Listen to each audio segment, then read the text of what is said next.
बिस्मिल्लाहिर्रहमानिर्रहीम। अस्सलाम वालेकुम डियर स्टूडेंट्स, कैसे हैं आप सब। आज की इस वीडियो में हम साइटोलॉजी के लेक्चर नंबर 3 को स्टार्ट करते हैं। इससे पहले हमने सेल वॉल की और फिर सेल मेम्ब्रेन की बात की थी। आज हम सेल मेम्ब्रेन यानी हम दीवार पलांग के अंदर जा रहे हैं, ठीक है, कि अंदर क्या हो रहा है। क्योंकि मैंने फर्स्ट लेक्चर में बताया था कि सेल का मतलब ही या सेल का फिनोमेना भी कुछ इसी तरह है कि ये एक चार दीवारी में बंद एक पूरी फैमिली या एक फैक्ट्री के मुलाजमीन काम कर रहे हैं एक साथ, ठीक है। सो साइटोप्लाज्म की बात करते हैं, जो कि सेल मेम्ब्रेन या हम अगर प्लांट सेल में ले लें तो सेल वॉल और फिर सेल मेम्ब्रेन के अंदर, अगर हम एनिमल सेल के बारे में ले लें तो डायरेक्टली सेल मेम्ब्रेन के अंदर जितना भी हमारे साथ स्ट्रीमिंग एरिया है या फ्लूइड मौजूद है उसे हम साइटोप्लाज्म कहते हैं। साइटोप्लाज्म की हिस्ट्री के बारे में अगर हम बात करें तो जिस तरह के 1665 में रॉबर्ट हुक ने सेल को डिफाइन किया यानी सेल को डिस्क्राइब किया उस टाइम, तो उसने भी सेल का वर्ड इसी लैटिन वर्ड के सिला के नेम के बेस पर यूज किया था, ठीक है। रॉबर्ट हुक ने 1665 पर सेल का जो वर्ड है वो यूज किया था लैटिन वर्ड के सिला के नेम पर, ठीक है। उस क्यों यूज किया था, सिला का मतलब क्या है, इसका मतलब है कि एक स्मॉल रूम, ठीक है, एक छोटा सा कमरा। अब कमरे में lot of things are there in room. उसके बाद जब साइंस तरक्की करता गया, माइक्रोस्कोप भी तरक्की करता गया, उसके साथ साथ 1863 में एक स्विस बायोलॉजिस्ट था रोडोल्फ, उसने क्या कहा कि जो साइटोप्लाज्म है उसने ये वर्ड फिर यूज किया प्रोटोप्लाज्म की जगह पर, एज ए सिनोनिम प्रोटोप्लाज्म के लिए यूज किया। लेकिन फर्दर फिर उसके बाद साइटोप्लाज्म का वर्ड हमारे पास सामने आता है। साइटोप्लाज्म टू वर्ड से बना हुआ है, साइटो एंड प्लाज्म, क्योंकि जैसे कि फर्स्ट लेक्चर में ही मैंने साइटोलॉजी की बात की थी कि साइटोलॉजी का मतलब क्या है, द स्टडी ऑफ सेल, ठीक है। इसी तरह साइटोप्लाज्म का मतलब क्या है, प्लाज्मा हम किसे कहते हैं, फ्लूइड को कहते हैं। अब सेल के अंदर जो फ्लूइड मौजूद है उसे हम साइटोप्लाज्म कहते हैं। So what is a cytoplasm? It is a region between cell membrane and nuclear membrane is called cytoplasm. आप डायग्राम में देख सकते हैं, जो हमारे साथ रेड कलर का है ये हमारे साथ क्या है, न्यूक्लियस है, ठीक है। और जो इसका जो मेम्ब्रेन है इसे हम न्यूक्लियर मेम्ब्रेन कहते हैं। अब इस न्यूक्लियर मेम्ब्रेन से लेकर यहाँ से लेकर यहाँ तक, ठीक है, ये सेल मेम्ब्रेन है हमारे साथ, यहाँ तक जितना भी एरिया है इसे हम क्या कहते हैं, साइटोप्लाज्म कहते हैं, ठीक है। दूसरा हम कहते हैं जो साइटोप्लाज्म है और सेल ऑर्गेनेलिस, इसको दूसरा जो वर्ड हमारे साथ आता है साइटोसोल आता है, ठीक है। अगर हम साइटोप्लाज्म से सेल ऑर्गेनेलिस को निकाल लेते हैं, यानी सेल ऑर्गेनेलिस, इसमें क्या है, lot of organelles are present there, nucleus है, ठीक है, गोल्गी बॉडीज हैं, सेंट्रियूल्स हैं, माइटोकॉन्ड्रिया है, साइटोस्केलेटन है। इन सब को अगर आप निकाल लेते हैं तो जो फ्लूइड बच जाता है उसे हम क्या कहते हैं, साइटोसोल कहते हैं, ठीक है। अब साइटोसोल क्या है, ठीक है, साइटोसोल जो हमारे साथ सॉल्युबल पार्ट है या हम कहते हैं कि ग्राउंड सब्सटेंस है। अब इसे हम ग्राउंड सब्सटेंस क्यों कहते हैं, क्योंकि आपने देखा होगा अगर आप फुटबॉल ग्राउंड को ले लेते हैं या आजकल जो PSL स्टार्ट है आप ग्राउंड को ले लेते हैं, उसमें क्या है, हर फील्डर या फील्डर्स देख लें या बैट्समैन देख लें या बॉलर देख लें या कीपर देख लें या अंपायर तक देख लें, तो इन सब का एग्जाम्पल हम यहाँ पर किस तरह ले सकते हैं कि ये सेल ऑर्गेनेलिस हैं जो कि इनसाइड द साइटोप्लाज्म या inside the ground are embedded. वो क्या कर रहे हैं, हर बंदा अपना फंक्शन कर रहा है।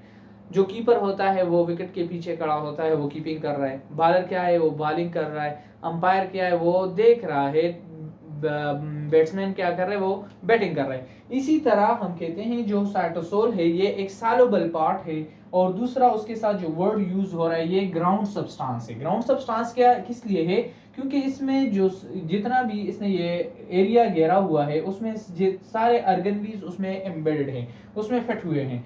Contain 90% of water. इसी के साथ मैंने 9th क्लास की बायोलॉजी की फिजिक्स की एक वीडियो में मैंने बात की थी कि अल्लाह ताला ने हमारे ह्यूमन को 90% ऑफ वाटर से बनाया हुआ है, कुरान मजीद फुरकान हमीद में है। तो देख ली यहाँ पर क्या है, 90% of water are present in your cytoplasm. जब आपके साइटोप्लाज्म में 90% वाटर है तो इट्स मीन कि आपका बॉडी भी 90% से बना हुआ है।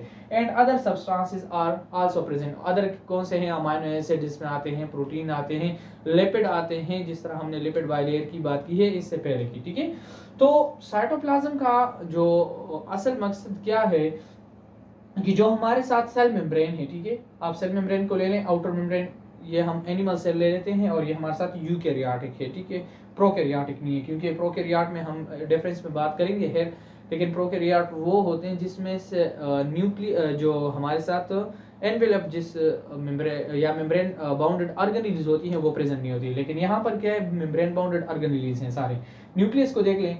अब हम जो साइटोप्लाज्म की बात करते हैं, अगर आप साइटोप्लाज्म के साथ न्यूक्लियोप्लाज्म मिला लेते हैं, न्यूक्लियोप्लाज्म क्या है? न्यूक्लियस के अंदर यानी न्यूक्लियर मेम्ब्रेन के अंदर जो प्लाज्मा मौजूद होता है उसे हम न्यूक्लियोप्लाज्मा कहते हैं।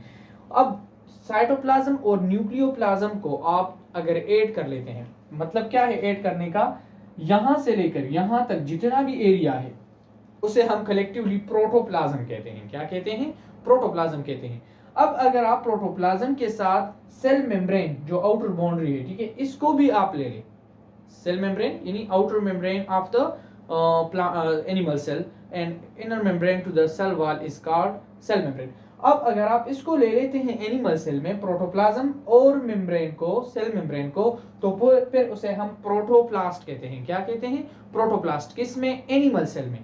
अगर आप इसको प्लांट सेल में ले लेते हैं तो प्रोटोप्लास्ट को अगर आप प्लांट सेल में लेते हैं तो उससे फिर सेल वॉल को आप क्या करेंगे?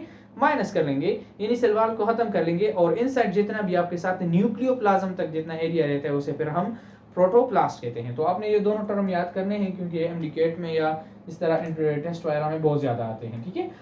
उसके साथ आप देख लें lot of organelles are present there. हम इसको बारी बारी डिस्कस भी करेंगे इसके बाद जो जितने भी लेक्चर होंगे बारी बारी। लेकिन आप देख लें सेंटर में हमारे साथ न्यूक्लियस है, न्यूक्लियस के साथ ही हमारे साथ एंडोप्लाज्मिक रेटिकुलम है, फिर एंडोप्लाज्मिक रेटिकुलम के 2 टाइप्स हैं, rough endoplasmic and smooth endoplasmic. उसके साथ हम गोल्जी बॉडीज की बात कर रहे हैं। इसके साथ हमारे साथ सेंट्रियोल्स मौजूद हैं, राइबोसोम मौजूद हैं, माइटोकॉन्ड्रिया है, साइटोस्केलेटन है, साइटोजेल है, साइटोसोल है, और lot of other organelles are also present, लेकिन मैंने यहाँ पर और नहीं लिखे। अब आते हैं हमारे साथ जो साइटोसोल है, इसके बारे में हम बात कर रहे हैं कि साइटोसोल क्या है। ये हमारे साथ सॉल्युबल पार्ट है या ग्राउंड सब्सटेंस है जिसमें वो सेल ऑर्गेनेल्स या सेलुलर ऑर्गेनेल्स सब क्या है? एम्बेडेड है। अब ये जो साइटोसोल है ये हमारे साथ 2 टाइप का है। 2 टाइप का किस तरह है? एक ट्रू सोल्यूशन है और दूसरा हमारे साथ कोलाइडल सोल्यूशन है। अब जो ये ट्रू सोल्यूशन है, ट्रू सोल्यूशन इसे क्यों कहते हैं? इनमें यानी जिस तरह देख लें आप, ये हमारे साथ क्या है? ये साइटोसोल है जो साइटोप्लाज्म में जो हमारे साथ लिस विस्कस है। लिस विस्कस का हम सिंपली ये लेते हैं कि कम गाढ़ा है। कम गाढ़ा मतलब क्या है? जिसमें आप जितना भी जो भी डालते हैं आप उसको सॉल्व कर सकते हैं। यानी मतलब इसका सिंपली ये ले लें कि अगर आप जब ग्लास में पानी लेते हैं और आप उसमें शुगर डालते रहते हैं, ठीक है, जब फर्स्टली आप डालते हैं तो वो उसमें क्या हो रहा है? सॉल्व हो रहा है। लेकिन आप जब उसका हद बढ़ा लेते हैं, काफ़ी हद तक वो आप इसमें सॉल्व कर लेते हैं, आखिरकार उसमें क्या होता है कि उसमें फिर आगे सोल्यूशन नहीं होता, ठीक है, सॉल्व नहीं होता। उससे फिर हम क्या कहते हैं कि अब इसमें और सोल्यूशन नहीं हो सकता, ठीक है। जो साइटोसोल है यानी साइटोप्लाज्म का वो हिस्सा जो हमारे साथ लिस विस्कस है। लिस विस्कस का मतलब क्या है? जिसमें यानी सॉल्युबल है, इसमें जो स्मॉल अमाउंट ऑफ सब्सटेंसेस होती हैं या छोटे अमाउंट ऑफ मॉलिक्यूल्स या आयंस होती हैं वो इसमें क्या हो सकती हैं? सॉल्व हो सकती हैं। फॉर एग्जांपल उसमें हमारे साथ क्या आता है? शुगर आता है, अमाइनो एसिड्स आते हैं, तो ये साइटोसोल में मौजूद होती हैं। दूसरा हमारे साथ जो टाइप है साइटोसोल का वो है कोलाइडल सोल्यूशन। कोलाइडल सोल्यूशन क्या है? ये हमारे साथ मोर विस्कस है, मोर विस्कस। अब मोर विस्कस का मतलब क्या है और ये होता कहाँ पे है? जो मोर विस्कस हैं ये हमारे साथ सेल मेम्ब्रेन के बिल्कुल साइड पे मौजूद होते हैं, और ये क्या है? लार्ज मॉलिक्यूल्स हैं, ठीक है, लार्ज मॉलिक्यूल्स हैं। और लार्ज मॉलिक्यूल कौन से होते हैं? जो प्रोटीन होते हैं, लिपिड्स होते हैं, ये हमारे साथ सॉल्युबल नहीं है, ठीक है, वाटर में, क्योंकि इनसाइड हमारे साथ क्या मौजूद है? वाटर मौजूद है। अब जो हमारे साथ कोलाइडल सोल्यूशन है ये फिर फर्दर 2 में डिवाइड हुआ है, उसे हम सोल और जेल कहते हैं। अब सोल की बात इससे पहले मैं कर चुका हूँ, जो साइटोसोल हैं जो लिस विस्कस हैं, और जेल जो है ये हमारे साथ पेरिफेरल पार्ट पर मौजूद होते हैं, सेल मेम्ब्रेन के जो दीवार के साथ बिल्कुल एक पलिस्तर सा लगा हुआ होता है, जिसमें हमने लिपिड लेयर की बात की थी, ठीक है। और यहाँ पे हमारे साथ इंट्रिंसिक और एक्सट्रिंसिक प्रोटीन भी मौजूद होते हैं। वहाँ पर जो कोलाइडल सोल्यूशन होते हैं उसमें लार्ज मॉलिक्यूल्स मौजूद होते हैं, लाइक प्रोटीन, लिपिड्स हो गए, ठीक है। इस तरह और भी जितने भी लार्ज मॉलिक्यूल हैं यानी पॉलीपेप्टाइड चेन से बने होते हैं। उसके बाद हम आते हैं कि जो हमने इतनी बात की साइटोप्लाज्म की, इसका फंक्शन क्या है। ये जो सबसे मेन फंक्शन है वो क्या कर रहा है कि जिस सेल ऑर्गेनेलीज हैं उन्हें ग्राउंड दे रहा है। क्या दे रहा है? ग्राउंड दे रहा है, यानी उसको जगह दे रहा है कि हाँ आप आ जाए रह लें, एक कमरा उसे दे रहा है कि हाँ आप यहाँ पर सेफ रह सकते हैं और अपना काम कर सकते हैं। सो द फर्स्ट फंक्शन क्या है इसका? Site for metabolism. मेटाबॉलिज्म क्या है? जितने भी केमिकल रिएक्शंस होते हैं उसके लिए इसे क्या दिया हुआ है? घर दिया हुआ है, बिल्कुल गिफ्टेड है, घर है कि हाँ आप यहाँ पर अपना काम कर सकते हैं। दूसरी बात क्या है? Store of vital chemicals. अब उस केमिकल्स रिएक्शंस के जरिए से जितने भी केमिकल्स बन रहे हैं, जितने भी प्रोडक्ट्स बन रहे हैं, या उस केमिकल के लिए जितनी भी प्रोडक्ट की जरूरत होती है वो भी ये अपने साथ स्टोर कर लेता है, ठीक है। हम रिएक्शन में फिर बाद में इंशाल्लाह पढ़ेंगे, या आज भी प्रोटीन सिंथेसिस की बात कर लेते हैं। जितना भी प्रोटीन सिंथेसिस हो रहा है, ठीक है। अब प्रोटीन सिंथेसिस के लिए अमाइनो एसिड दरकार होते हैं। अमाइनो एसिड कहाँ मौजूद है? हमने यहाँ पर बात की कि ट्रू सोल्यूशन यानी साइटोसोल में मौजूद होती हैं। अब वहाँ पर जो अमाइनो एसिड होती हैं वो कलेक्ट कर लेते हैं न्यूक्लियस के जरिए से, जब वो इन्फॉर्मेशन करती है और वहाँ से फिर मैसेंजर आरएनए बनता है। मैसेंजर आरएनए के बाद फिर प्रोटीन सिंथेसिस हो रही है। अब वहाँ पर जो हमारे साथ जो स्टोर हाउस है वाइटल केमिकल्स का, वहाँ पर यही प्रोडक्ट मौजूद होते हैं, यानी यही सब्सटेंसेस मौजूद होते हैं और फिर यही रिएक्शन करते हैं और इससे फिर प्रोडक्ट बना लेते हैं और ये फिर वहाँ पर स्टोर होते हैं, ठीक है। प्रोसेसेस कौन कौन से होते हैं? लाइक प्रोटीन सिंथेसिस है, ठीक है, ग्लाइकोलाइसिस है। अब प्रोटीन सिंथेसिस की बात तो मैं कर ली। अब दूसरी बात क्या है? ग्लाइकोलाइसिस। ग्लाइकोलाइसिस क्या है? लिसिस का मतलब क्या है? कटिंग, ठीक है, या स्प्लिटिंग। अब ग्लूकोज की जो कटिंग है, यानी वन मालिक्यूल ऑफ ग्लूकोज हम कहते हैं कि चेंज हो जाती है 2 पायरिक एसिड में, ठीक है। इसकी जो कटिंग है इसे हम क्या कहते हैं? ग्लाइकोलाइसिस कहते हैं। दूसरा जो है ग्लूकोनियोजेनेसिस। जैसे थर्ड टर्म क्या है हमारे साथ? ग्लूकोनियोजेनेसिस। अब इसको आप जहन में रख लें कि ग्लूकोनियोजेनेसिस क्या होता है? Formation of non carbohydrate substances. Formation from non carbohydrate substances. आप ऐसे सब्सटेंसेस ले लें और उससे फिर आप क्या बनाते हैं? ग्लूकोज बनाते हैं, तो उसे हम क्या कहते हैं? ग्लूकोनियोजेनेसिस। वो सब्सटेंसेस जो हमारे साथ नॉन कार्बोहाइड्रेट्स हैं, लाइक प्रोटीन हो गया, लिपिड हो गया, और आप इसको फिर क्या करते हैं? चेंज करते हैं, इसके साथ केमिकल रिएक्शंस करते हैं और उससे फिर आप ग्लूकोज ले लेते हैं, तो उसको हम ग्लूकोनियोजेनेसिस कहते हैं। The fourth one is glycogenolysis. Glycogenolysis. अब इसको क्या है? ग्लाइकोजन।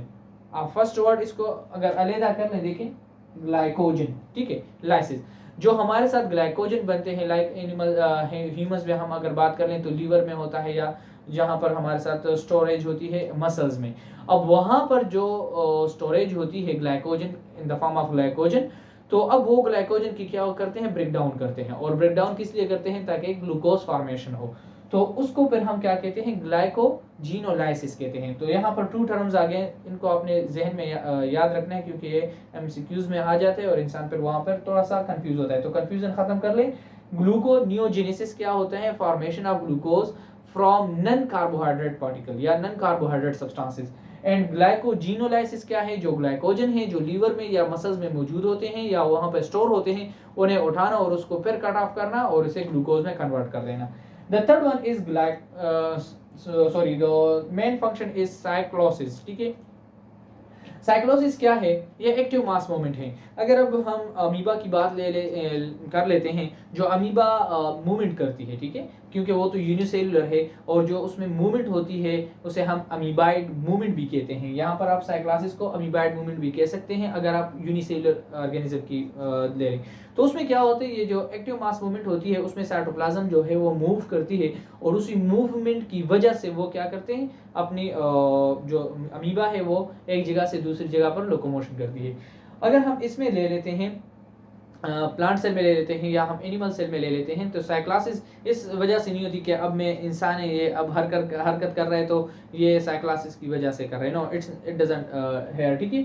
उसमें क्या है कि कुछ सेल ऑर्गेनली इस तरह होती हैं जो इसकी वजह से क्या कर सकती हैं, मूवमेंट कर सकती हैं, या जो हम अमीनो एसिड वगैरह बता रहे हैं तो ये मूवमेंट कर लेती हैं। तो हमारे साथ इसमें जो ह्यूमन में है या एनिमल्स में या प्लांट में आप ले लें तो उसमें जो जो मूवमेंट है वो सिर्फ और सिर्फ ऑर्गेनलीज तक महदूद है। लेकिन अगर आप यूनिसेलुलर ऑर्गेनिज्म की बात कर लें, अमीबा की बात कर लें, तो उसमें जो ये साइक्लासिस है, एक्टिव मास मूवमेंट, तो ये बहुत ही इंपॉर्टेंट है, उसके लोकोमोशन में मदद देती है। सो आज के टॉपिक में हमने साइटोप्लाज्म की बात की, हिस्ट्री की भी।